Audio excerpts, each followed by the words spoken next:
kalian yang jadi anak-anak, yang jadi apa dia, pasangan hidup pada seseorang, lalu di waktu mana mereka telah meninggal dunia, mak kita, ayah kita meninggal dunia, maka ziarah kubur arwah ayah kita, ziarah kubur arwah ibu kita, ziarah. Mereka akan rasa gembira sangat. Saat mana kalian pergi ziarah kubur arwah ayah kalian, kubur arwah ayah kalian, arwah ayah ni akan bangga tengok, Allah, anak aku jadi anak yang saleh, anak aku jadi anak yang taat pada perintah Allah. Datang-datang bawa cucu, bawa pasangan hidup dia, bawa dalam keadaan bawa. Mereka bagi tahu, kamu tengok keluarga-keluarga yang saleh, keluarga bahagia ini datang membawa pahala-pahala untuk diri kamu. سنخوض معاركنا معهم وسنمضي جموعا نردعهم. Assalamualaikum warahmatullahi ta'ala wabarakatuh. Alhamdulillahi rabbil alamin. Wassalatu wassalamu ala ashrafil anbiya'i wal mursalin wa ala alihi wa sahbihi ajma'in. Subhanaka la ilma lana illa ma 'allamtana innaka antal alimul hakim. Rabbi shrah li sadri wa yassir li amri wa hlul 'uqdatam min lisani yafqahu qawli. Rabbi yassir wa la tu'assir wa tammim bil khair, amma ba'd. Para penonton dan sahabat-sahabat yang dikasihi sekalian, tamanya marilah sama-sama kita mengaturkan rasa syukur yang tak terhingga kepada Allah di atas peluang di mana kita berbicara tentang mengenai saat mana kita menziarahi kubur, ataupun kita diajar dan dianjurkan supaya menziarahi kubur dalam hidup kita ini. Sebagai seorang mukmin, di antara amalan-amalan yang mesti kita hidupkan kembali, iaitu di mana kita diajar supaya kita ziarah kubur. Kerana di antara perkara yang kita terjadi dalam masyarakat kita pada hari ini, kita biarkan kubur ini menjadi kosong dan menjadi gersang dalam keadaan tandus. Punca apa? Punca kerana kita di kalangan kita ada salah faham yang berlaku di kalangan kita. Bila ada di kalangan kita sebelum daripada ini, bila mereka ziarah kubur, mereka menjadi pemuja-pemuja kubur. Yang ni yang jadi masalah. Lalu dalam hidup kita ni, kita kena perbetulkan kembali. Satu ketika dahulu orang kita ni pernah datang duduk di kubur, kemudian membaca Quran dan sebagainya. Tapi sekarang tak berlaku, kerana puncanya disebabkan ramai di kalangan kita mereka salah faham. Di kalangan kitanya, ada di kalangan kita dia pergi bercakap dengan kubur, ada yang di kalangan kita yang pergi ke kubur kemudian dia buat pujaan-pujaan tertentu pada kubur, yang menyebabkan akhirnya alim ulama' dia sebut jauhilah suasana dekat dengan kubur ini. Tetapi pada zaman kita ini, kita perlu hidupkan kembali budaya apa dia? Budaya untuk kita ziarah kubur. Dalam hidup kita ni, kita kena timbulkan balik perasaan untuk nak ziarah kubur. Kenapa kena timbulkan balik perasaan untuk nak ziarah kubur ini? Kerana berdasar, kalau kita baca dalam hadis-hadis Rasulullah sallallahu alaihi wasallam, banyak cerita tentang mengenai bagaimana besarnya keperanan orang yang pergi ziarah kubur terhadap apa dia? Terhadap orang dalam kubur. Orang dalam kubur ini dapat manfaat dengan datangnya ziarah orang yang di atas dunia ke atas kubur ini, di atas kubur mereka. Yang pertama. Yang kedua, kita kena faham, bila kita berada dalam kubur nanti, kita mengharapkan orang lain datang ziarah kubur kita. Kerana apa dia? Kerana bila orang datang ziarah kubur kita, kita akan dapat manfaat daripada ziarah mereka tadi. Yang ni yang kita mesti dikembalikan balik keadaan-keadaan masyarakat kita, supaya masyarakat kita boleh faham. Cuma kena jaga adab dan juga kena jaga akhlak. Ramai di kalangan kita, bila dia pergi ke kubur, dia tak beradab dan dia tidak jaga akhlak. Ataupun dia pergi ke kubur menyebabkan dia rasa bahawa kubur tu macam tanah-tanah biasa. Padahal Rasulullah sallallahu alaihi wasallam dia pesan pada kita, bila kita pergi ziarah ke kubur, bila kita sampai di kubur, maka di sana kita akan dapat melembutkan hati kita, menyebabkan pada diri kita ni boleh terjaga. Dalam hidup kita ni banyak manfaat yang kita akan dapat bila kita pergi ziarah pada kubur ini. Hari ini kita sambung tentang mengenai peranan kita dalam waktu mana kita hidup di atas dunia ini, untuk kita pergi ziarah ke kubur-kubur, sama ada kubur arwah ayah kita, arwah tuan-tuan guru kita. Peranan kita ni mesti kita hidupkan kembali. Tapi pastikan jaga adab lah. Jangan sampai peringkat di kalangan kita kalau dia pergi ziarah kubur, tiba-tiba dia tak jaga adab dan tak jaga beberapa akhlak yang mesti ada di kalangan kita untuk waktu mana kita ni menziarahi kubur. Hari ni para penonton sekalian, saya akan baca beberapa dalil-dalil dan hadis-hadis dan juga asar-asar dan juga kata-kata sahabat ridwanullah alaihim ajma'in terhadap kubur, ziarah kubur ini. Antaranya Ibnu Abi Ad-Dunya dalam kitab Al-Qubur menuturkan riwayat daripada Aisyah radhiyallahu anha bahawa Rasulullah sallallahu alaihi wasallam bersabda. Rasulullah sebut, tidaklah seorang ziarah ke kubur saudara dia dan duduk di sisi kubur tadi, melainkan saudara yang telah meninggal itu akan menyambut dia dan menjawab salam hingga dia berdiri kembali. Dia berdiri untuk dia balik semula. Rasulullah sallallahu alaihi wasallam cerita mana-mana orang yang pergi ke kubur, bila dia pergi ke kubur dia bagi salam. Orang dalam kubur tu akan jawab salam dia. Jawab salam dia. Kemudian lepas pada itu dia akan jawab. Kemudian dia baca doa, diaminkan oleh orang dalam kubur. Kemudian dia buat apa saja untuk orang dalam kubur ni, semuanya akan ditunjukkan sehingga bila? Sehingga dia berdiri kembali. Berdiri maksudnya dia bangun tegak untuk dia pulang. Maka berakhirlah cerita tentang orang yang pergi ziarah kubur, dan berakhirlah cerita di antara orang dalam kubur mengambil manfaat dengan kehadiran saudara dia di atas dunia. Itu di antara perkara yang kalau kita tengok pada hadis Rasulullah sallallahu alaihi wasallam ini menunjukkan besar nilai pergi ziarah kubur. Kita tak terasalah sebab sekarang kita masih lagi hidup. Cuba kita try mati, nak tengok. Masuk dalam kubur je. Bila kita masuk dalam kubur je, kita pun bawa perasan, Allahu Akbar. Beruntungnya orang yang datang ziarah pada diri kita ni, beruntungnya kita dengan datangnya ziarah orang-orang saleh ke kuburan kita ini pula. Daripada Abu Hurairah radhiyallahu anhu disebut bahawa jika seorang melintas kubur orang yang dikenalinya, Abu Hurairah sebut demikian, lalu dia mengucapkan salam kepadanya, nescaya penghuni akan menjawab salamnya dan mengetahui kehadirannya. Bila kalian bagi salam, orang dalam kubur tu jawab salam. Kemudian dia tahu orang ni datang, orang ni ziarah kubur dia, ataupun orang ni melintas laju di kawasan kubur dia. Dia bagi salam je, orang dalam kubur tu jawab salam terhadap orang yang bagi salam di atas dunia. Nak bagi salam macam mana? Assalamualaikum darul qaumul mu'minin, antum sabiqun wa insyaallah nahnu lahiqun. Kita baca demikian. Assalamualaikum darul qaumul mu'minin. Salam sejahtera ke atas kaum perkampungan kaum orang mukmin. Antum sabiqun, kamu semua mendahului kami.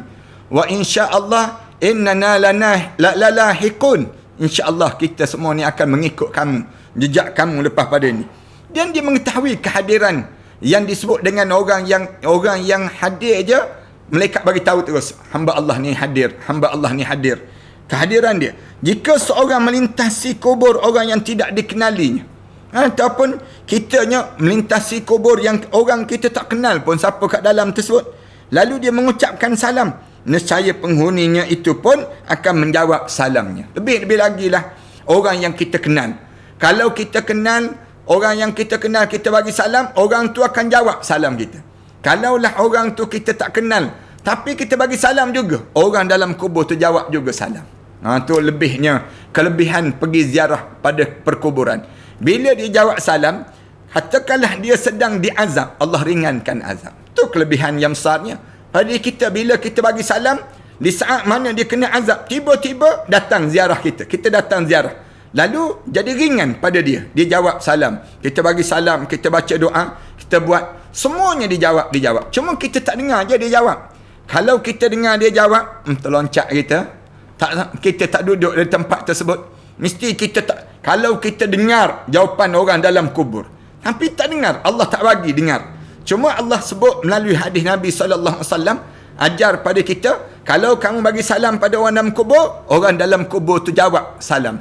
Kalau kamu kenal, dia jawab. Kalau kamu tak kenal pun, kamu bagi salam, dia akan jawab. Besar lagi dalam hidup kita ni. Ibnu Abi Al-Bir dalam Al-Izkar wa Tamhid menuturkan hadis daripada Ibnu Abbas radhiyallahu anhu. Disebut bahawa Rasulullah sallallahu alaihi wasallam bersabda. Rasulullah sallallahu alaihi wasallam sebut, tidaklah seorang melintasi kubur saudara dia yang beriman yang dikenali di dunia, lalu dia mengucapkan salam kepadanya, melainkan dia mengetahui dan menjawab salamnya itu. Kalau kita kenal orang kita kenal, ni kubur orang tu, ni kubur orang ni, kita sampai kita bagi salam, Assalamualaikum, kita sebut bagi salam demikian. Bila dia dengar je, dia jawab Waalaikumsalam. Ibnu Abi Ad-Dunya dalam kitab Al-Qubur dan As-Sabuni dalam kitab Al-Mi'atan menuturkan hadis daripada Abu Hurairah, disebut bahawa Nabi SAW bersabda, tidaklah seorang hamba melintasi kubur seseorang yang dikenali di dunia, lalu dia mengucapkan salam kepadanya, melainkan dia mengetahui dan menjawab salamnya. Allahu Akbar. Nak sebutnya besarnya nilai salam yang orang atas dunia ni terhadap orang dalam kubur itu sendiri. Sebab tu saya sebut awal-awal tadi, oleh kerana kita ni belum mati je. Tapi kalau kita mati, dah berada dalam kubur, kita dengar balik, kita kata Allah, untungnya kalau aku dengar ceramah dahulu. Ceramah dahulu dah pesan dah, supaya kalau orang meninggal dunia ziarah. Pesan pada anak-anak kita, kalau abah meninggal dunia, jangan malas nak ziarah kubur abah. Kalau abi meninggal dunia, jangan malas di kalangan kamu nak datang ziarah kubur abi, kubur umi dan sebagainya. Ziarah. Kamu jangan pula kamu tak ziarah. Bila masa kamu kena ziarah? Depan nanti kita akan sebut. Bila masa yang terbaik untuk kita nak ziarah kubur ini? Akan ditanya di kalangan kita. Sabar. Yang tanya bila masa yang kena ziarah tu, kita jawab. Ada yang jawab, dia kata hari raya, malam raya. Kemudian ada yang jawab berbeza-beza. Kita akan jawab sikit lagi bila masa tersebut. Kemudian sementara Al-Aqili masih daripada Abu Hurairah menuturkan bahawa Abdul Razin bertanya, ya Rasulullah, Abu Razin bertanya, ya Rasulullah, sesungguhnya dalam perjalananku ini aku akan melintasi kubur orang yang meninggal. Abu Razin tanya Rasulullah, dalam perjalanan aku ni naik kenderaan ni, aku akan lintas kawasan kubur yang orang telah meninggal, ya Rasulullah. Apakah ada ucapan yang harus aku ucapkan ketika mana aku berjalan melintasi mereka tersebut? Lalu Rasulullah sallallahu alaihi wasallam menjawab, sebut Assalamualaikum ya ahlul kubur minal muslimin wal mu'minin. Tu baca doa demikian. Assalamualaikum ya ahlul kubur minal muslimin wal mu'minin. Semoga salam sejahtera ke atas tercurah kepada pada kalian wahai ahlul kubur yang muslim dan mukmin. Kalau telah mendahului kamu telah mendahului kami, dan kami akan mengikuti kalian, insya-Allah lalahikun, kami akan menyusul kemudian. Itu doa yang diajar supaya kita sebut kepada ahlul kubur. Kita baca doa demikian. Kita sebut, kamu telah mendahului kami, antal mutaqaddimun, kamu lebih mendahului kami, dan kami akan mengikut kalian. Kami ini pun jangan ingat bahawa kami tak mati, kami akan mati. Kami akan menjumpa di hadapan Allah. Kemudian Abu Razin bertanya, ya Rasulullah, apakah mereka itu mendengar, ya Rasulullah? Abu Razin tanya Rasulullah, ya Rasulullah, mereka dengar ke, ya Rasulullah, kalau kita bagi salam pada orang dah mati ni, mereka dengar ke Rasulullah? Rasulullah menjawab, mereka itu mendengar, tetapi mereka tidak dapat menjawab. Rasulullah kata dia dengar. Mereka semua dengar. Kamu bagi salam tu, kamu baca doa tu, mereka dengar. Tapi mereka tak boleh nak jawab apa yang telah kamu sampaikan itu.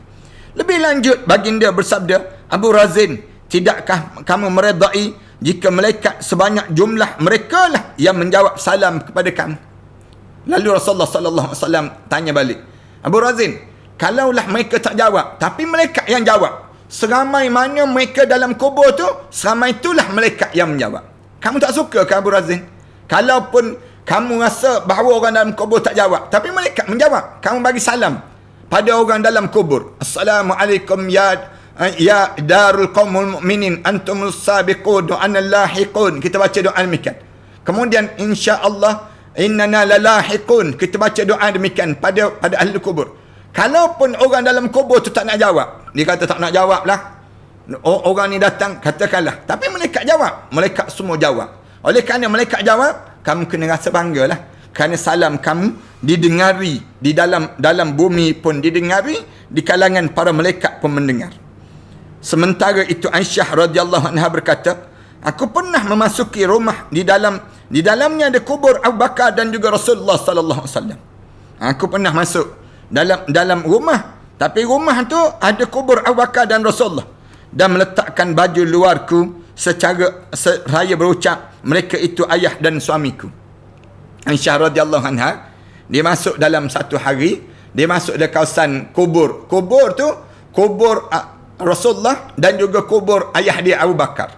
Waktu tu Sayyidina Umar belum wafat lagi. Kemudian dia buka baju dia ni, nampaklah rambut dia, nampaklah bahagian aurat yang zahir yang dibenarkan untuk dia terbuka tu. Kemudian disangkut. Dia sangkut tu, dia kata tak apalah, kerana dalam kubur ni, dia kata yang dalam kubur ni, katanya Aisyahnya, ada orang yang dua-dua tu, satu ayah aku, satu lagi suami aku, Rasulullah sallallahu alaihi wasallam. Kemudian akan tapi setelah mana Umar dikuburkan bersama dengan mereka berdua, setelah mana wafatnya Sayyidina Umar, dikuburkan di hujung kaki Abu Bakar itu. Bila dikuburkan mereka berdua, lalu Aisyah sebut, aku tidak memasukinya, melainkan aku merapakkan bajuku kerana malu kepada Sayyidina Umar. Allahu Akbar. Waktu mana Rasulullah dan juga Abu Bakar yang berada dalam kawasan kubur itu, dalam rumah Rasulullah tu kan, di Masjid Nabawi tu, dalam rumah Rasulullah ada dua orang je. Jadi waktu tu Aisyah kata, aku sangkut baju, aku buka lah bahagian kepala ni, nampaklah kerana yang dalam tu ialah Rasulullah dan juga yang disebut dengan ayah Sayyidatina Aisyah radhiyallahu anha. Tapi bila Sayyidina Umar diletakkan jenazah Sayyidina Umar dalam tu, Aisyah kata, aku tak buka lah. Kenapa? Aku malu dengan Umar. Dia nampak, maksudnya Sayyidina Umar nampak siapa yang datang ziarah. Kemudian Aisyah pula takkan nak buka dalam keadaan demikian. Lalu disebutnya oleh Aisyah radhiyallahu anha, aku tak akan buka lah, kerana di sana adanya Sayyidina Umar radhiyallahu anhu, dan aku ni rapat. Pakaian aku tu aku pakai kemah-kemah lah, supaya tak ternampak aurat pada diri aku ini. Hadis riwayat Ahmad dan Ibn Al-Hakim. Dalam Al-Awsat diriwayatkan sebuah hadis daripada Ibn Umar, disebut bahawa Rasulullah sallallahu alaihi wasallam melintasi kubur Mus'ab bin Umair. Mus'ab bin Umair ni di antara sahabat Rasulullah yang kaya raya di kota Mekah. Dia anak tunggal daripada anak seorang yang paling kaya di kota Mekah, Mus'ab bin Umair. Mus'ab bin Umair ni, dan waktu mana di kota Mekah, kalau dia berjalan dalam pasar, orang tak payah paling. Tak payah paling. Kerana orang bau minyak atar tu, orang tahu ni minyak atar yang paling mahal, seorang je boleh beli, yang disebut dengan Mus'ab bin Umair. Mus'ab bin Umair, bila dikenal Rasulullah, dia masuk Islam. Bila dia masuk Islam ni, Mus'ab bin Umair ni, dia buat apa dia? Mus'ab bin Umair ni, bila dia masuk Islam, dianya sendirinya, Mus'ab bin Umair tersebut, dianya sendirinya mengajar Al-Quran Karim. Dan ibu dia tahu. Ibu dia datang jumpa dengan Mus'ab. Mus'ab, dia kata, aku dengar kamu masuk Islam. Kalau kamu tak masuk balik agama asal datuk nenek moyang kita dahulu, nescaya ibu tak akan makan. Ibu rela tak makan. Harta benda ibu ni yang ada untuk diri kamu tersebut, ibu tak akan bagi langsung pada kamu, wahai Mus'ab. Lalu Mus'ab jawab, ibu, ada pun harta benda saya tak berkehendak langsung terhadap harta benda apabila saya dah dapat Rasulullah sallallahu alaihi wasallam. Kemudian lalu ibu dia pun dengar je begitu, ibu dia tak nak makan. Mus'ab sebut, kalau ibu tak makan pun saya tak boleh. Saya kena dahului Rasulullah dalam hidup saya. Saya nak Rasulullah dibandingkan dengan ibu. Ibu dia pun tak makan. Tak makan sungguh. Bila tak makan, terbaring tak makan, Mus'ab bin Umair ni datang bisik dengan ibu dia. Ibu, kalau ibu ada 1000 nyawa, ibu ada 1000 nyawa, ibu mati hari ni, besok ibu bangkit balik. Kemudian mati balik. Kemudian lusa ibu bangun balik. Begitulah hidup ibu. Semata-mata nak suruh Mus'ab kembali kepada agama asal. Nescaya Mus'ab tak akan ulang balik pada agama asal. Dan Mus'ab sanggup untuk bersama dengan Rasulullah walaupun tiada apa-apa. Allahu Akbar. Mus'ab bin Umair, ibu dia akhirnya katanya berbuka puasa, dan alhamdulillah dalam satu riwayat kata ibu Mus'ab bin Umair ni masuk Islam lah akhirnya. Tapi waktu mana Mus'ab bin Umair dengan Rasulullah sallallahu alaihi wasallam ni, dia perang. Dalam perang Uhud ni, gugur Mus'ab bin Umair. Waktu mana Rasulullah sallallahu alaihi wasallam tutup jenazah Mus'ab bin Umair ni di bahagian kepala, ternampak di bahagian hujung kaki. Buka, tarik, letak di hujung kaki, nampak di hujung kaki, nampak kepala Mus'ab bin Umair. Rasulullah menangis. Rasulullah menangis terus. Rasulullah kata, inilah manusia yang wa minan nasi man yashri nafsahu ibtigha'a mardatillah wallahu ra'ufun bil ibad. Ayat Al-Quran Karim sebut ada di kalangan manusia yang sanggup menjual segala-galanya untuk mendapatkan keredaan Allah. Dia sanggup mengorbankan masa dia, tenaga dia, harta benda dia. Man yashri nafsahu ibtigha'a mardatillah, sanggup dia jual lah jasad dia, masa dia, tenaga dia untuk dapatkan keredaan Allah. Wallahu ra'ufun bil ibad. Allah ni maha lemah lembut dengan hamba-hambanya. Dan bila dia gugur syahid ni, kata cerita panjang Mus'ab bin Umair itu, dalam keadaan peluh tu badan dia, tapi dia telah dimandikan. Cerita panjang tentang Mus'ab bin Umair ni. Lalu Rasulullah lintas kawasan kubur Mus'ab bin Umair ketika mana pulang daripada perang Uhud. Bila balik daripada perang Uhud, tengok kubur Mus'ab bin Umair, Rasulullah lintas kawasan tersebut. Lalu Rasulullah berhenti pada kuburnya, dan para sahabat seraya berucap, aku bersaksi bahawa kalian hidup di sisi Allah. Rasulullah sallallahu alaihi wasallam berdiri, Rasulullah sebut, aku bersaksi kalian hidup di sisi Allah. Oleh kerana itu, hendaklah kalian ziarah mereka dan ucapkan salam pada mereka. Rasulullah kata, oleh kerana mereka tu hidup, Rasulullah sebut ada sahabat-sahabat, oleh kerana mereka hidup, pergi ziarah mereka. Ziarah mereka yang telah menghadap depan Allah. Kemudian bila kamu ziarah, ucap salam, bagi salam. Assalamualaikum ya Mus'ab bin Umair. Assalamualaikum ya Ja'far At-Tayyar. Assalamualaikum ya Hamzah Abdul Muttalib. Assalamualaikum, bagi salam, bagi salam. Demi Allah yang jiwaku berada di tangannya, tidaklah seorang pun yang mengucapkan salam pada mereka, melainkan mereka akan menjawabnya sampai hari kiamat. Sekali bagi salam. Ulama-ulama tafsir pada huraian ini menghuraikan ayat ini, kata sekali kamu bagi salam pada dia tu, dia jawab Waalaikumsalam, Waalaikumsalam, Waalaikumsalam, Waalaikumsalam, Waalaikumsalam, sampai berlaku hari kiamat. Allahu Akbar. Orang dalam kubur. Tu yang pertama. Yang kedua, pandangan alim ulama sebut, dia jawab salam tu sampailah kamu pergi ziarah, kamu pergi ziarah, kamu pergi ziarah, sampailah berlaku kiamat. Siapa saja yang ziarah kubur mereka dan bagi salam, lalu dia akan jawab. Itu pun tafsiran yang kedua. Walau mengenai sekalipun dua-dua itu betul. Pandangan dalam Al-Arba'in At-Ta'ajjah disebut sebuah hadis yang diriwayatkan daripada Nabi SAW bersabda. Rasulullah sebut, seorang mayat akan merasa bahagia di dalam kuburnya jika dikunjungi oleh orang yang dicintai di dunia ini. Allahu Akbar. Kalian yang jadi anak-anak, yang jadi apa dia, pasangan hidup pada seseorang, lalu di waktu mana mereka telah meninggal dunia, mak kita, ayah kita meninggal dunia, maka ziarah kubur arwah ayah kita, ziarah kubur arwah ibu kita, ziarah. Mereka akan rasa gembira sangat. Saat mana kalian pergi ziarah kubur arwah ayah kalian, kubur arwah ayah kalian, arwah ayah ni akan bangga tengok, Allah, anak aku jadi anak yang saleh, anak aku jadi anak yang taat pada perintah Allah. Datang-datang bawa cucu, bawa pasangan hidup dia, bawa dalam keadaan bawa. Mereka bagi tahu, kamu tengok keluarga-keluarga yang saleh, keluarga bahagia ini datang membawa pahala-pahala untuk diri kamu. Kerana ziarah mereka tersebut membahagiakan kalian, membahagiakan mereka di dalam kubur. Ini kelebihan. Di mana orang yang ziarah kubur je, orang dalam kubur tu akan rasa gembira, akan rasa bahagia di saat mana kedatangan ziarah kalian ini sendiri. Ziarah tu jaga adab. Jangan pakai seksi-seksi. Jangan pakai baju kebarung, senang cerita. Itu bahasanya mudah. Jangan pakai baju kebarung tu yang nampak bentuk tu badan, jangan. Jangan pakai baju apa dia? Baju-baju yang menunjukkan seolah-olah mengiurkan di atas kubur, jangan. Datang dalam keadaan pakai pakaian yang indah, pakaian yang menutup aurat. Tak kisahlah nak pakai baju yang macam mana pun, yang pasti pakai baju yang menutup aurat. Diriwayatkan oleh Ibnu Abi Ad-Dunya dan juga Al-Baihaqi daripada Muhammad Ibnu Wasi', dia mengatakan, pernah sampai kepadaku berita bahawa orang yang meninggal itu mengetahui orang yang menziarahinya pada hari Jumaat. Siapa-siapa yang meninggal dunia, kemudian dia tahu, orang kita akan tanya, bila kena ziarah ni Ustaz? Pada hari Jumaat yang terbaik.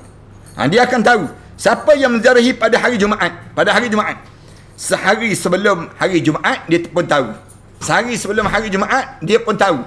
Hari Khamis tu orang datang ziarah, dia pun tahu. Kemudian sehari selepas hari Jumaat pun dia tahu. 3 hari ni Siapa yang datang ziarah, anda tanya, bila nak ziarah Ustaz? 3 hari ni. Tolong ziarah. Ziarah yang terbaik disebutnya ialah bila, kalau kita tanya lagi, bila masa yang ziarah terbaik daripada 3 hari ni Ustaz? Lalu dijawab oleh para alim ulama, ziarahlah pada malam Jumaat. Hari Khamis malam Jumaat lepas pada waktu Isyak. Waktu itulah waktu yang paling terbaik untuk menziarahi kubur. Kita pula hari Khamis malam Jumaat lepas Isyak, hantu maklimah balik ke rumah itu. Kita jadi demikian. Yang menyebabkan kita ni mana ada. Bahkan di kalangan kita kata nak pergi ziarah macam mana Ustaz? Kubur kita di tempat kawasan hutan. Takut Ustaz. Kena badi mayat, kena pula hantu pula banyak di kawasan tersebut. Ini kesilapan kita. Ramai di kalangan kita ni silap dalam letakkan kubur. Saya sebut banyak kali dah. Kubur ni biar dekat dengan masjid. Jangan jauh dengan masjid. Kubur-kubur ni di mana masjid ada, di kawasan itulah kubur mesti disediakan. Itu cara yang terbaik. Dengar betul-betul ni perancang bandar, perancang kampung, mereka-mereka yang merancang dan sebagainya. Jangan rancang letak kubur ni jauh daripada orang ramai. Jangan. Letakkan kubur ni dekat dengan masjid. Supaya apa dia? Supaya kubur ni senang orang nak ziarah. Dan orang dalam kubur ni, dia nak dengar azan. 5 kali sehari tu dia nak dengar azan. Kita dalam kubur ni, bila dengar azan, ringan azab kubur. Orang yang dalam kubur. Ini kelebihan yang besar. Dan orang yang kalau kita nak buat juga kubur, jauh daripada masjid, letak orang yang tak pergi masjid je. Orang yang tak pergi masjid, pergi letak kubur sana. Ahli yang menghidupkan masjid, mengimarahkan masjid, letak kubur dia dekat dengan masjid. Kerana hidup dia dengan masjid. Bila hidup dengan masjid, dia meninggal dunia, senang letak di tepi masjid. Ini cara yang terbaik di kalangan kita. Masalahnya, minta maaf nak sebut, kadang-kadang di kalangan kita tengok masjid negara, letak kubur-kubur raja-raja dan pembesar-pembesar.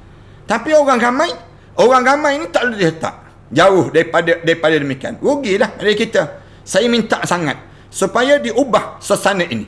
Manakala orang yang kerap datang masjid, orang yang sentiasa hidupkan masjid, orang yang mengimarahkan masjid, izinkan jenazah mereka dikuburkan dekat dengan kawasan masjid. Benarkan mereka ni, jenazah mereka tu dia letak di kawasan perkuburan mereka dekat dengan masjid. Cuba tengok kubur Baqi', kubur Ma'la, kubur-kubur yang Rasulullah sallallahu alaihi wasallam bina, semua dekat dengan masjid. Kenapa jadi demikian? Alim ulama sama. Kalau kita pergi ke Turki, kita pergi ke Bosnia Herzegovina, kita pergi ke tempat-tempat orang saleh dan sebagainya, kawasan-kawasan yang pernah Islam berada di satu tempat di kawasan sebelum daripada ni, mereka letak kubur dekat dengan masjid. Bukan kubur ni jauh tempat jin bertendang, mereka letak demikian. Jauh daripada orang ramai. Tak betul demikian.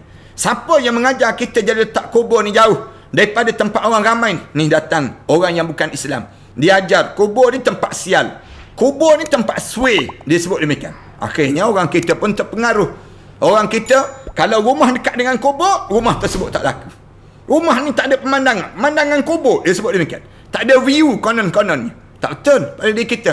Bila ada pemandangan kubur, sepatutnya ahli rumah tadi ambil manfaat dengan melihat suasana kubur yang di hadapan dia. Boleh jadi dia nampak sama rata kubur ni saja, tapi di sebalik sama rata tu banyak makna yang terkandung di dalam kubur itu sendiri. Ni yang kita kena faham. Jadi lepas tu kalau kita buat dekat dengan masjid, jadi beranilah nak pergi ke kubur. Malam-malam pun berani nak pergi. Bila kubur kita ni jauh daripada masjid, malam ada orang nak pergi. Orang tak berani dah nak pergi. Kerana apa dia? Tempat dalam hutan, kubur tempat yang jauh. Orang tak lalu kawasan tersebut. Orang tak ziarah kubur. Bila nak ziarah? Tunggu hari raya baru nak ziarah kubur. Yang ni yang menyebabkan kerugian pada diri kita demikian. Diriwayatkan juga daripada Ad-Dhahak, dia mengatakan, barang siapa yang menziarahi suatu kubur pada hari Sabtu sebelum matahari terbit, nescaya si mayat mengetahui ziarahnya tersebut. Pun ada satu riwayat yang cerita demikian. Yang cerita tentang mengenai, ada yang sebut, dia kata siapa yang menziarahi kubur tak sempat hari Jumaat kerana kerja, misal contohnya, kemudian dia pergi hari Sabtu sebelum matahari terbit. Sebelum matahari terbit, pergi hari Sabtu sebelum matahari terbit, sebelum subuh lah, senang ceritanya. Ada orang nak pergi sebelum subuh di tempat kita ni, nescaya si mayat mengetahui ziarah dia tersebut hari Sabtu, tapi sebelum matahari terbit. Bila bermula hari ni, malam Sabtu tu lagi. Kamu ziarah malam Sabtu sebelum matahari terbit. As-Subki mengatakan, kembalinya roh ke jasad di dalam kubur telah ditetapkan dalam hadis sahih. Dicerita dalam hadis sahih, cerita orang dalam kubur, roh dia akan dikembalikan balik dalam jasad dia. Hal ini berlaku bagi seluruh mayat, apalagi mayat para syuhada. Seluruh mayat berlaku. Maknanya lebih-lebih lagi lah mayat orang mati syahid. Maksudnya mayat orang mukmin. Maksudnya mayat orang mukmin dia akan dapat ganjaran lebih-lebih lagi lah mayat-mayat orang mukmin. Seluruh mayat ni bila masuk dalam kubur, Allah hantar balik roh dia, masuk balik dalam tubuh badan dia. Sedangkan yang menjadi perbincangan adalah kalangan roh itu di dalam yang perbincangan kelangsungan roh dalam badan tersebut. Berapa lama roh itu berada dalam badan. Juga pendapat yang menyatakan bahawa jasad itu tetap hidup seperti kehidupan di dunia dan hidup tanpa keberadaan roh. Ada yang berbincang, dia kata jasad dalam kubur tu hidup, dia hidup. Dia hidup, dia dalam keadaan yang macam hidup di atas dunia, tapi tak ada roh. Bergerak, makan, kemudian mata kebir-kebir, tapi roh tak ada. Ada juga perbincangan mereka. Bergantung pada kehendak Allah Subhanahu Wa Taala.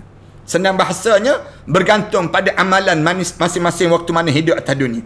Kelaziman hidup bagi roh merupakan satu hal yang konvensional dan bukan rasional. Perbincangan ini, dengan demikian jasad itu masih tetap hidup dengan roh itu seperti keadaan di dunia sebagaimana diterima akal sihat. Hal ini telah diakui oleh sekelompok ulama dan diperkuatkan dengan solatnya Nabi Musa di dalam kuburnya. Itu alim ulama sebut. Bukti berdasar pada apa yang berlaku pada Nabi sallallahu alaihi wasallam. Bila Rasulullah sallallahu alaihi wasallam dalam Isra Mi'raj Rasulullah tengok Nabi Musa sedang solat. Kerana solat itu memerlukan keberadaan tubuh yang hidup sebagaimana halnya dengan sifat-sifat yang telah disaksikan oleh Nabi pula. Malam Isra, kehidupan itu tidak seperti kehidupan di dunia, suatu kehidupan yang memerlukan makan minum dan lain-lainnya, melainkan kehidupan yang lain. Sedangkan pengetahuan dan pendengaran mereka yang sudah meninggal dunia merupakan suatu yang tidak diragui lagi. Maknanya orang yang dalam kubur ni, dia roh dia balik semula, mata dia celik, telinga dia dengar. Tiga benda tu memang sepakat para alim ulama bincang. Maknanya hidup balik.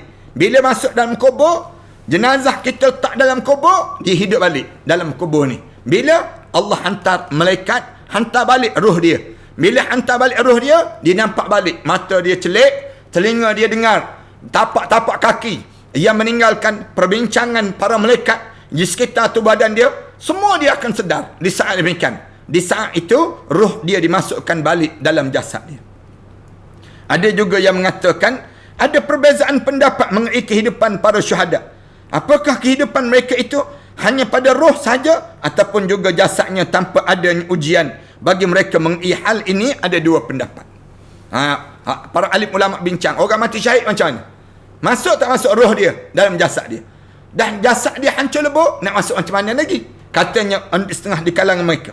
Sementara dalam Al-I'tiqad Al-Baihaqi mengatakan para nabi itu telah meninggal dunia.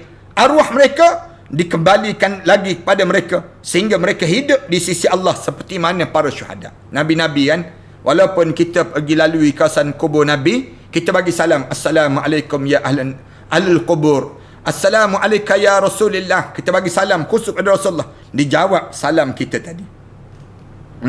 Mengenai masalah kunjungan dan pertemuan orang yang sudah meninggal dunia itu, Ibn Al-Qayyim mengatakan sebagaimana berikut. Ibn Al-Qayyim disebut arwah itu terdapat dua macam. Roh ni terdapat dua macam. Yang mendapat nikmat dan yang mendapat seksa. Itu senang ceritanya. Roh di kalangan roh ni, jenazah yang dalam kubur tu ada dua keadaan. Satu keadaan dapat nikmat, satu lagi dapat seksaan. Arwah yang mendapat seksa tidak dapat melakukan kunjungan dan pertemuan. Manakala roh yang kena seksa tak ada ziarah, tak kenal orang, memang dia tak jumpa. Jangan sebutlah kan ku tunggu di pintu syurga, mengarut je dipanggil. Senang ceritanya kalau sekiranya dia hidup dalam keadaan buat maksiat. Siapa-siapa yang hidup dalam keadaan buat maksiat, dia mati, masuk dalam kubur, dia tidak ada lagi pertemuan dengan di antara satu sama lain kerana dia sedang diseksa oleh Allah. Sementara arwah yang mendapat nikmat sama sekali tidak terikat. Mana-mana roh yang diberi nikmat, dia tak terikat dengan suasana di dalam kubur. Itu yang dibincang. Boleh tak boleh roh ni balik semula ke rumah masing-masing? Yang ditanya. Kita jawab banyak kali tentang perkara demikian. Alim ulama bincang, kalaulah sekiranya mereka ni diberi nikmat oleh Allah, mereka tidak dikenakan seksaan kerana dosa-dosa mereka masuk dalam kubur, mereka boleh balik semula ke rumah. Mereka boleh tengok anak-anak dia buat apa dia. Dia boleh tengok isteri dia buat apa dia. Dia boleh tengok keadaan keluarga dia. Dia boleh nampak semua. Tapi kalau sekiranya dia sedang diseksa, tak ada dah. Dia akan diazab dalam suasana mereka itu sendiri. Mereka sentiasa mengadakan kunjungan dan pertemuan antara sesama, saling ingat mengingat apa yang mereka lakukan di dunia. Ni nak sebutnya, bila di kalangan mereka tu jumpa di antara roh orang mukmin dengan orang mukmin yang lain, masing-masing duduk lepak, cerita. Macam mana hidup atas dunia? Kena Covid ke mati? Senang ceritanya. Kamu mati ni sebab apa? Kamu bagaimana kehidupan kamu? Masing-masing bercerita tentang kehidupan masing-masing di atas dunia. Di sana setiap roh memiliki teman yang sesuai dengan amal perbuatannya. Manakala kita ni jumpa dengan kawan-kawan yang serasi berdasar pada amalan apa yang sentiasa kita buat. Geng-geng baca Quran, dia berjumpa geng-geng baca Quran. Geng-geng dalam hidup dia ni apa, dia mendengar kuliah, dia berjumpa sama-sama dengar kuliah. Kamu dengar kuliah Ustaz Ahmad Dasuki kan? Saya pun dengar juga, masing-masing sebut demikian. Dia kata alhamdulillah kita sempat juga belajar dahulu. Ni di antara orang yang sempat dengar. Kamu dulu ke yang tag pada saya? Kamu dulu ke yang share dalam Facebook dahulu? Kamu ke yang bagi tahu pada saya tentang apa yang Ustaz cerita tu? Mereka jawab, ya, kami tu. Dia kata terima kasihlah. Sonok. Masing-masing bercerita tentang kehidupan di dunia. Kita ni kan, kalau tak kena PKP lah, misal contoh yang baru meninggal dunia. Kalau tak kena PKP, orang kita ni ramai lagi yang tak semayang, dia sebut. Tapi alhamdulillah, bila kena PKP, ramai pula yang semayang. Alhamdulillah, Allah jadikan COVID-19 mengenali Allah dan mengenali jasad masing-masing tersebut. Ini masing-masing cerita di kalangan mereka. Kita tak rasa lagi je. Sekejap je lagi di kalangan kita. Di sana setiap roh memiliki teman yang sesuai dengan amal perbuatan yang dilakukan di dunia. Geng-geng kaki pancing jumpa geng-geng kaki pancing. Dia akan cerita, dapat ikan kelah, mancing dapat ikan kelah, dia cerita. Geng-geng apa dia? Geng-geng main game PUBG ni, dia jumpa geng-geng PUBG. Tu kalau dia mukmin. Dia berjumpa balik. Dalam kubur dia berjumpa balik di kalangan mereka. Kalau mereka mukmin. Di kalangan apa dia? Di kalangan orang yang main golf, dia berjumpa geng-geng main golf. Dalam kubur nanti dia akan berjumpa. Roh para nabi berada pada tempat yang tertinggi sekali. Tapi dalam keadaan jumpa tu tengok roh nabi tu tertinggi di arasy Allah Subhanahu wa taala. Allah berfirman, "Wa man yuti'ir la wa rasul fa ulaika ma alladhina an'ama Allahu 'alaihim minan nabiyyin was-siddiqin wasyuhada'i was-salihin wa hasuna ulaika rafiqa." Allah Subhanahu wa taala sebut, sesiapa yang mentaati Allah dan juga Rasul di atas dunia. Wa man yuti'illaha wa rasul. Wa man yuti'illaha wa rasul. Mana-mana orang yang mentaati Allah dan war rasul dan para rasul itu sendiri. Fa ulaika ma'al ladzina an'ama Allahu 'alaihim.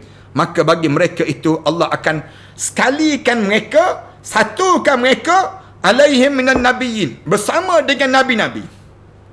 Kita tak hidup zaman Rasulullah, tapi oleh kerana kita menghidupkan sunnah Nabi dalam hidup kita ni, kita ikut taat pada perintah Allah dalam hidup kita ni, bila kita mati, ma'alladzina an'amallahu alaihim minan nabiyyin, di kalangan nabi-nabi. Jumpa Nabi Zakaria, Nabi Yahya, jumpa dengan nabi-nabi.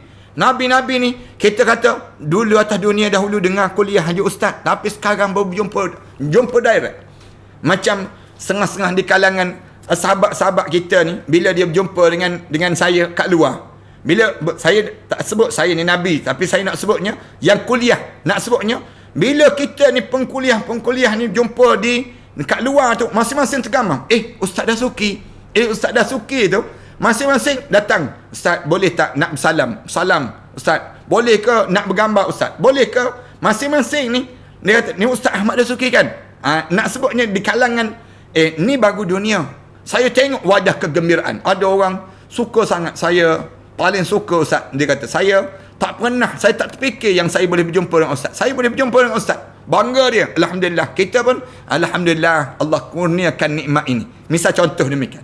Atas dunia ada orang bangga boleh berjumpa dengan orang-orang tertentu. Kita bayangkan orang dalam kubur.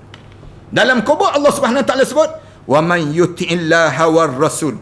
Sesiapa yang mentaati Allah dan juga para rasul. Kemudian orang ni apa dia? Fa ulaika ma'alladzina an'amallahu alaihim.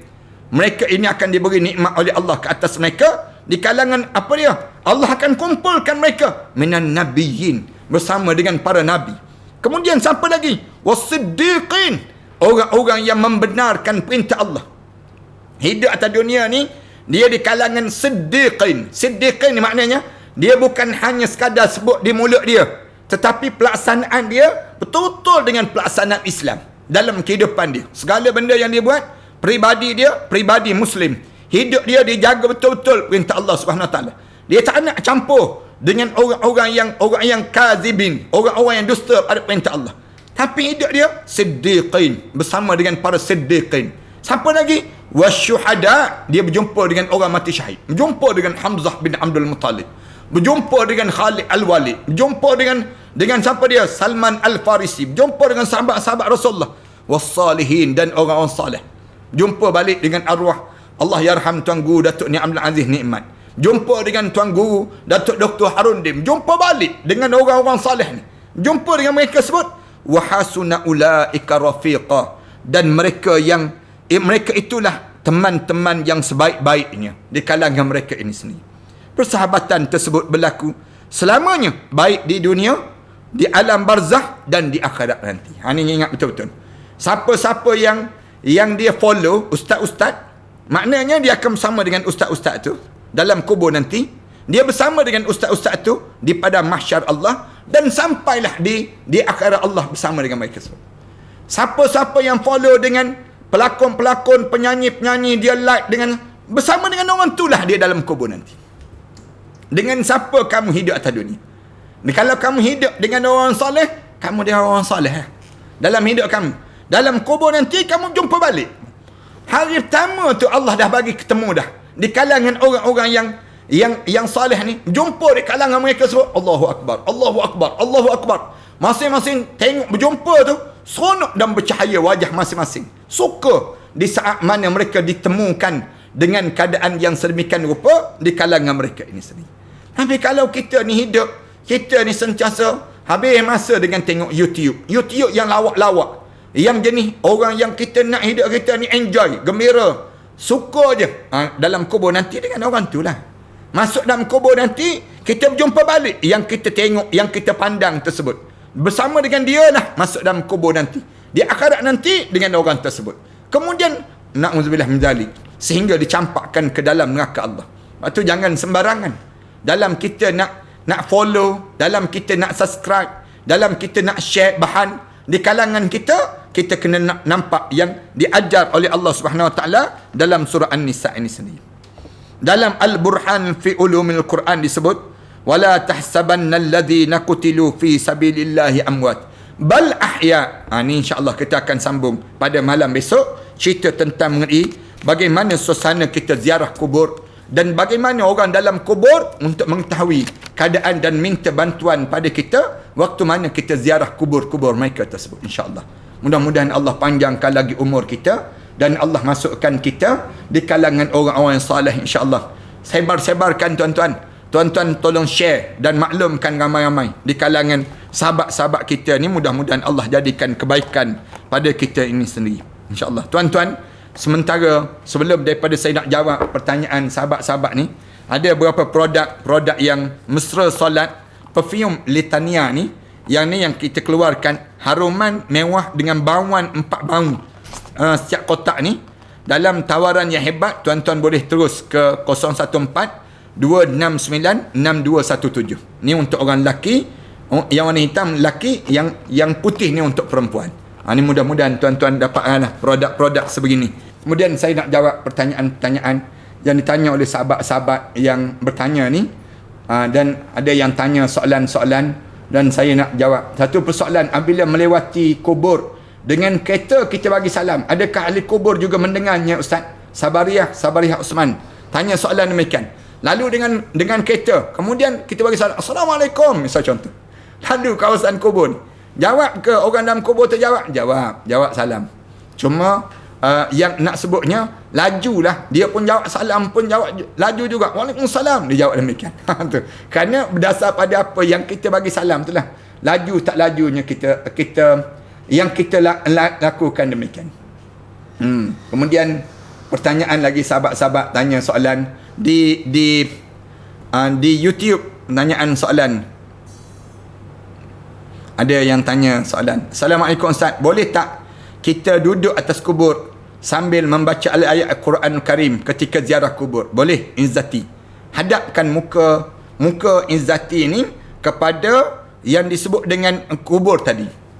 Katakanlah kubur ni mengiring, menghadap di depan, kemudian kita pun duduk dekat depan dia tu, kemudian kita pun pandang ke dia, baca ayat Quran. Baca ayat Quran. Sampai tak sampai bacaan Al-Quran Karim pada kita, orang dalam kubur, sampai. Perbincangan kita dah bincang dalam bab tersebut, kita dah sebut banyak kali. Sampai bacaan, kalau sekiranya kita baca kepada mereka dalam kubur, tak kira siapa pun. Bila kita niat, Ya Allah, sampaikanlah bacaan ini kepada orang dalam kubur ini, Ya Allah. Mereka akan sampai dan mereka gembira dengan kehadiran kita, sehingga kita bangun kembali. Bangun, kita nak balik ke rumah kita. Itu cara demikian. Assalamualaikum Ustaz, bagaimana pembinaan atas kubur dan bunga taburan? Tu yang belakang saya tu, ni di antara contoh kubur yang terbaik. Kubur di antara contoh kubur yang terbaik. Yang sepatutnya berlaku di kalangan masyarakat kita. Kubur macam ni lah. Tak payah buat binaan-binaan yang lain. Dah, tanah kubur tu tanda, sekadar tanda je. Di kalangan kita ni. Itu yang terbaik pada kita ni. Nurbi, Assalamualaikum Ustaz, saya terlangkah kubur orang sebab dah penuh dengan rumput tak perasan, apa hukumnya?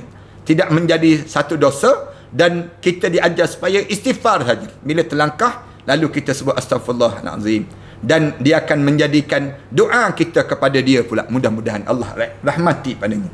Assalamualaikum Ustaz, Yunus Arif tanya, bagaimana pembinaan atas kubur dan bunga taburan? Bunga taburan tu pun sama juga, kita sebut demikian. Pembinaan biar macam yang ada, tuan-tuan tengok di background tersebut. Itu di antara binaan yang boleh kita lakukan. Kemudian dalam keadaan bunga taburan ni, ada setengah-setengah ulama dia lakukan demikian. Tapi saya sendiri tak buat benda demikian. Saya sendiri, saya baca saja doa. Saya duduk atas kubur, saya baca doa. Mudah-mudahan saya ambil apa yang Rasulullah sallallahu alaihi wasallam lakukan. Kalau kubur tu kosong, kita ambil pelepah kurma, ataupun kita ambil pokok puding, misal contohnya. Cacak je di atas kubur tersebut, kemudian pokok tu akan baca doa pada orang dalam kubur ni, sampailah pokok ni jadi kering. Itu cara demikian. Kemudian ada pertanyaan lagi. Assalamualaikum Ustaz, kenapa malam adalah waktu terbaik ziarah Ustaz? Dia yang tanya. Nur Faizah tanya demikian. Kerana waktu tersebut ialah waktu yang penuh dengan ketenangan dan waktu yang penuh keseksaan. Dua-dua ni sedang berlaku. Malam sama ada malam yang penuh penyiksaan ataupun malam yang penuh dengan ketenangan. Lalu di saat mana kita pergi ziarahlah orang-orang dalam kubur di saat mana mereka berada salah satu daripada waktu ini. Sama ada mereka dalam keadaan terseksa ataupun mereka dalam keadaan penuh ketenangan. Kalau mereka dalam keadaan tenang, semakin naik darjat, semakin tinggi kedudukan mereka dengan doa-doa kita. Manakala dia dalam keadaan seksa, kehadiran kita meringankan keseksaan dia. Itu jadi demikian pada kita. Kemudian Ustaz, ada beza tak doa anak perempuan dengan anak lelaki? Tak ada beza. Daripada segi pahala dan penerimaan di sisi Allah, Allah terima dua-dua. Asalkan anak tu anak soleh. Anak yang soleh yang mendoakannya. Kalau anak saja tapi tak doa, kemudian tak soleh, tak sampai. Dia panggil demikian. Mestilah anak kemudian soleh mendoakan dia. Adapun dia lelaki ke perempuan, tak ada beza. Allah terima. Bahkan kadang-kadang yang perempuan ini lebih ikhlas dibandingkan dengan lelaki. Siapa yang lebih ikhlas? Yang tu doa yang akan didengari di sisi Allah Subhanahu Wa Taala. Ustaz, orang yang berlakon dekat kubur tu apa hukum dia Ustaz? Menyeksa orang dalam kubur. Kalau sekiranya lakonan tersebut memberi kepada kesan yang buruk dalam kehidupan. Tapi dia akan memberi kebaikan pada orang dalam kubur sekiranya lakonan itu memberi kebaikan pada orang dalam kubur. Tu cara demikian. Jaga-jagalah tengok cara melakon tu macam mana. Kalau lakon tu dengan buka aurat, kemudian dalam keadaan yang orang yang tak apa-apa bukan soleh dan sebagainya, maka itu satu perkara yang diminta supaya jauhi. Manakala yang nak berlakon ni biar jadi orang soleh. Orang soleh yang lakon. Yang lakonkan. Macam mana lakonkan di atas kubur. Itu menjadi kebaikan orang dalam kubur. Manfaat itu berpanjangan dalam hidup mereka. Kemudian, Assalamualaikum Ustaz. Saya sedih sedikit dengan Salama Bridge yang dibina di atas kubur. Terkejut juga melihat keadaan itu. Lalu benar atas kubur pengunjungnya berpakaian tidak menutup aurat, bukan mahram, bukan Islam. Sedih. Ya, mudah-mudahan Allah rahmati keadaan ini dan Allah berkati amalan-amalan yang kita sentiasa tegur dan kita ingatkan di kalangan kita. Salam Ustaz. Waalaikumsalam. Orang yang masih hidup boleh ke ubah keadaan orang yang di dalam kubur? Muhammad Rafiuddin tanya soalan demikian. Boleh. Yang tu yang pentingnya kita belajar. Bila kita belajar, kita tahu orang dalam kubur ni mati dalam keadaan yang buruk. Kita baca doa. Ya Allah, doa pada dia. Minta pada dia, ya Allah, aku nak pada begini. Dan berkat daripada orang yang hidup ni, tolong bantu orang dalam kubur. Bila kita boleh tolong bantu orang dalam kubur tu dapat manfaat daripada bantuan kita atas dunia. Dia bangkit dengan pahala yang banyak dan dia bangkit dengan dosa dia sudah diampun di sisi Allah Subhanahu Wa Taala. Wan Nurdin tanya tadi. Assalamualaikum Ustaz. Wanita uzur boleh ke ziarah kubur? Tak boleh. Duduk kat luar je, duduk jauh-jauh daripada kawasan kubur, kemudian baca doa. Dia jauh-jauh daripada kawasan tersebut. Kemudian Lapipah. Assalamualaikum Ustaz. Lihat Ustaz, kisu kalau kita tanam bunga boleh tak Ustaz? Tak payah tanam pacak. Yang pacak tu yang lebih baik. Sebutnya demikian. Kemudian Assalamualaikum Ustaz. Waktu dan hari afdal kita menziarahi kubur. Hari Khamis malam Jumaat lepas Isyak. Waktu yang paling afdal. Itu di antara waktu yang paling afdal untuk kita ziarah kubur. Rosmawati yang tanya soalan demikian. Kemudian Yun Dilova Elonisi tanya soalan, Ustaz, boleh ke kita doakan seseorang yang tiada pertalian dengan kita? Boleh, tak ada masalah. Asal dia seorang mukmin, doalah yang baik-baik untuknya. Kemudian Lapipah. Assalamualaikum Ustaz. Kalau isteri sampai tak doa Ustaz? Sampai. Doa isteri pun sampai kepada suami dia, kepada mak ayah dia, sampai. Asalkan doa yang penuh dengan keikhlasan. Azman Jamal tanya, Ustaz, boleh ke kalau tuang air 30 juzuk kat kubur? Tak dibuat orangnya, dia panggil. Tak dibuat orang. Sayang, dia panggil air demikian. Lalu kita ambil, minumlah air yang baik-baik ini untuk kehidupan kita di atas dunia. Ustaz, ada tak masa makruh ziarah kubur? Setakat ni kita nak sebutnya masa makruh dalam keadaan yang kita ni tak beradab, maka makruh dalam hidup kita. Masa yang lain terbuka untuk kita nak ziarah kubur ni bila-bila masa pada diri kita ni. Kemudian soalan lagi, Zazlina Muhammad Ruqaimi, waktu malam adalah waktu paling sesuai untuk ziarah ke kubur. Itu betul. Kerana ia adalah waktu di dalam ketenangan dan juga dalam keseksaan. Dia ada dua benda, keadaan di saat yang demikian. Kemudian, salam Ustaz, doa orang yang masih hidup boleh ke ubah keadaan orang dalam kubur? Contoh, terhindar daripada azab kubur. Ya, boleh. Lalu sebab tu kita diajar supaya ziarah kubur. Ziarah kubur ni membantu orang dalam kubur. Kalau kita tak ziarah, tak bantu dia dalam kubur tadi. Itu payah kita nak membantu orang dalam kubur. Kelebihan ziarah kubur ini menyebabkan bila kita pergi ziarah dia tu, kita bagi salam je. Bagi salam, dia sonok dah dalam kubur. Allahu Akbar. Kita tak rasa sebab kita masih lagi hidup. Cuba kita mati. Bila kita masuk dalam kubur, nak sangat orang datang ziarah kita. Nak sangat. Itu besarnya nilai orang dalam kubur menunggu saat-saat ziarah orang hidup untuk menziarahi orang dalam kubur ini sendiri. Itu cara demikian. Assalamualaikum Ustaz. Muhammad Fazri Poksullah tanya, Assalamualaikum Ustaz. Yang mana lebih afdal antara doa sendiri dengan mengaminkan doa imam? Dua-dua afdal. Kalau kita terbaik, doa yang kita sendirilah. Kita doa kerana hajat kita lebih utama. Kemudian dalam masa yang sama, kalau imam tu sama dengan hajat kita, alhamdulillah. Pada diri kita, mengaminkan doa pada diri kita. Assalamualaikum Ustaz.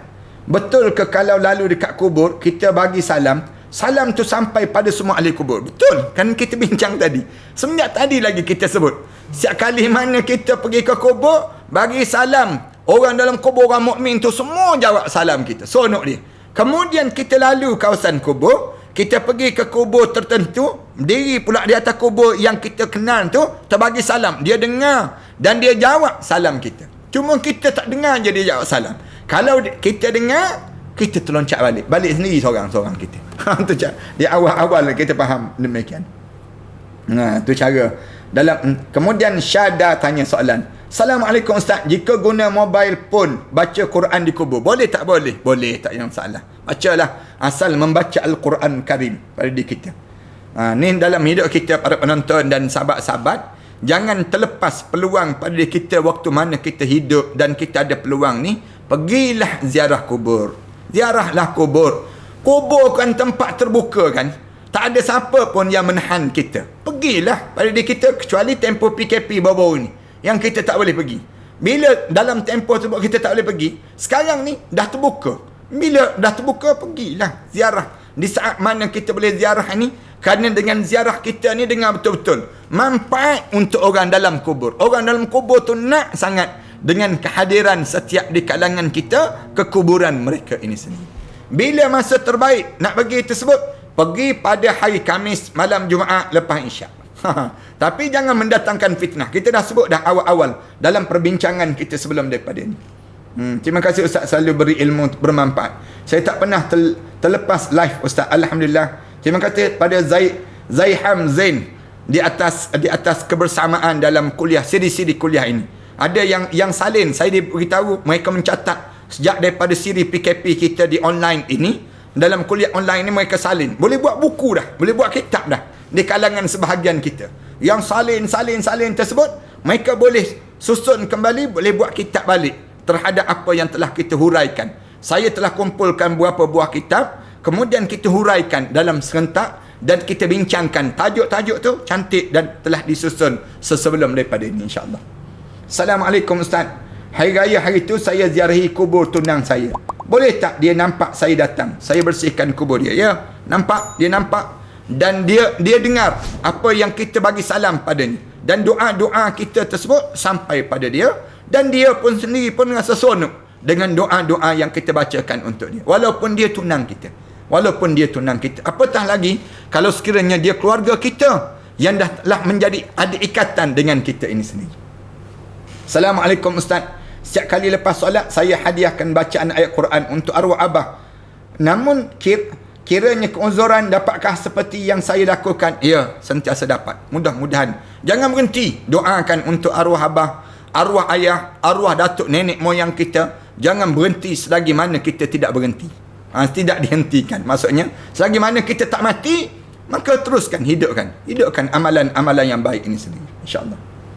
Kemudian, betul ke Ustaz, saya pun ada buku nota daripada kuliah-kuliah Ustaz Faizura Fuad. Ya, kalian boleh susun elok-elok, kalian boleh buat kitab, kalian boleh susun balik-balik, jadikan nota pada kalian dan tolong ajar pada keluarga kalian terhadap ilmu-ilmu yang telah kita susun kembali ini dalam bentuk begini. Kalian manfaatkan pada masyarakat. Mudah-mudahan Allah jadikan kebaikan pada kita. Syahada, Assalamualaikum Ustaz. Jika duduk sambil berzikir di kubur pun boleh. Duduk je, berzikir. Sampai bila kalian bingkah bangun, tinggalkan kubur, di waktu tersebut, maka waktu mana kita tinggalkan kubur kita ni, maka berakhirlah hubungan kita orang dalam kubur tadi. Syed Lia, Assalamualaikum Ustaz. Arwah suami saya baru meninggal dunia 9 bulan lepas. Ustaz, adakah arwah masih ingat saya dan anak-anak? Bergantung pada amalan. Kalau amalan dia amalan soleh, Allah akan bagi peluang untuk dia tengok keadaan puan, dia tengok keadaan anak-anak, dan dia akan dapat ganjaran daripada amalan-amalan soleh yang dilakukan oleh anak-anak dan puan. Tapi kalau sekiranya dia dalam keadaan diseksa oleh Allah, puan kena baca doa sebanyak mungkin. Baca doa, mudah-mudahan Allah ringankan seksaan dia ataupun melepaskan daripada dosa-dosa dia. Selagi mana dia dalam keadaan bebanan, tekanan dalam kubur, selagi itulah kita di atas dunia membantu dia untuk memasukkan dia dalam syurga Allah Subhanahu Wa Taala. Ini usaha kita, usaha yang mesti kita lakukan bagi orang yang hidup, membantu orang dalam kubur. Yang ni yang jarang diperkatakan. Ramai orang kita diingat bila orang tu dah mati, maka habislah peluang untuk kita, peluang untuk dapat ganjaran pahala. Tak. Walaupun dia dah mati, walaupun dia dah meninggal dunia, kita hidup di atas dunia ni, kita boleh baca doa, kita boleh minta dengan Allah, kita boleh bersedekah di atas nama dia, kita boleh tolong, sehingga kan dia dimasukkan ke dalam syurga Allah Subhanahu Wa Taala. Kena usaha pada diri kita. Kalau kita sayang pada mereka sebut, sayang bukan hanya pergi menangis di atas kubur. Tidak. Sayang bukan hanya sekadar untuk kita mengulang nama dia dan cium gambar-gambar lama dia. Bukan begitu. Tetapi sayang tatkala mana kita mendoakan dia, dan kemudian dalam masa yang sama kita buat amalan dan diniatkan di atas nama arwah, maka sampai pahala itu untuk mereka, insya-Allah. Alhamdulillah, terima kasih di atas kesempatan yang baik. Dan saya pohon tuan-tuan boleh share di kalangan, di komputer tuan-tuan, ataupun dalam Facebook tuan-tuan, kemudian dalam YouTube. Saya pohon supaya pakat-pakat tekan butang subscribe tersebut, supaya kita sama-sama dapat manfaat. Dalam Instagram, saya harap supaya tuan-tuan boleh pakat-pakat like dalam Instagram dan maklumkan pada setiap di kalangan kita. Mudah-mudahan Allah jadikan kebaikan berterusan dalam hidup kita. A'udzubillahi minasyaitonirrajim. Bismillahirrahmanirrahim. Alhamdulillahirabbil alamin. Wassalatu wassalamu ala asyrafil anbiya'i wal mursalin wa ala alihi wa sahbihi ajma'in. Rabbana iftah bainana wa baina qaumina bil haqq wa anta khairul fatihin. Ya Allah, ampunkanlah dosa kedua ibu bapa kami ya Allah, yang telah meninggal dunia ya Allah, yang hidup ya Allah. Jadikanlah kuburan mereka di saat ini ya Allah di antara taman syurga ya Allah. Ya Allah, ya Tuhan kami pohon pada kamu ya Allah. Kamu rahmatilah kepada mereka yang telah meninggal dunia sebelum daripada kami ini ya Allah. Jadikanlah kubur mereka di saat ini ya Allah kuburan-kuburan yang indah ya Allah. Taman pada taman syurga ya Allah. Kami pohon di atas nama anak hamba Allah ini ya Allah. Kami pohon di atas nama pasangan kepada hamba Allah ini ya Allah. Kami pohon di atas nama sahabat-sahabat hamba Allah ini ya Allah, agar kamu jadikan mereka semua di kalangan hamba-hamba kamu yang saleh ya Allah. Kami pohon khusus kepada pengikut-pengikut yang mengikuti kuliah-kuliah ini, kemudian sampai masanya untuk menghadap di hadapan kamu ya Allah. Kamu jadikanlah kubur mereka di saat ini ya Allah kuburan yang mewangi ya Allah. Kamu jadikan kubur mereka di antara pada taman-taman syurga ya Allah. Mereka yang sentiasa mendambakan kuliah-kuliah, yang hidup dalam suasana kuliah bersama dengan kami ya Allah, dalam majlis kami ini ya Allah. Kamu jadikan kuburan mereka ya Allah saat ini mewangi ya Allah, sehingga kan mereka mendapat tempat bersama dengan para siddiqin, para syuhada was salihin, para nabi-nabi yang telah dijanjikan oleh Allah dalam apa yang kami belajar sebelum daripada ini ya Allah. Ya Allah, kami pohon ya Allah, kami pohon ya Allah, kami pohon dengan Rahmanur Rahim kamu ya Allah. Kamu bantulah pada mereka itu ya Allah. Rabbana alaika tawakkalna wa ilaika anabna wa ilaikal masir. Rabbana ja'alna muqimas salah wa min dhurriyyatina rabbana wa taqabbal du'a. Rabbana atina fid dunya hasanah wa fil akhirati hasanah wa qina adzaban nar. Wa sallallahu ala Muhammad wa ala alihi wa sahbihi wa sallam. Walhamdulillahi rabbil alamin.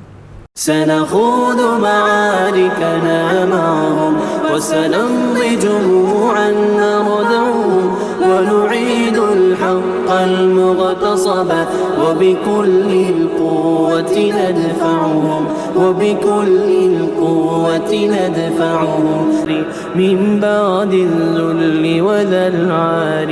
سنخوض معاركنا معهم وسنمضي جموعا نردهم ونعيد الحق المغتصب وبكل القوة ندفعهم وبكل القوة ندفعهم وسنمضي ندك معاقلهم بدبيل دام يقلقهم لا إله إلا الله محمد رسول الله عليه صلاة الله وآله والأحبة. لا إله إلا الله محمد رسول الله عليه صلاة الله وآله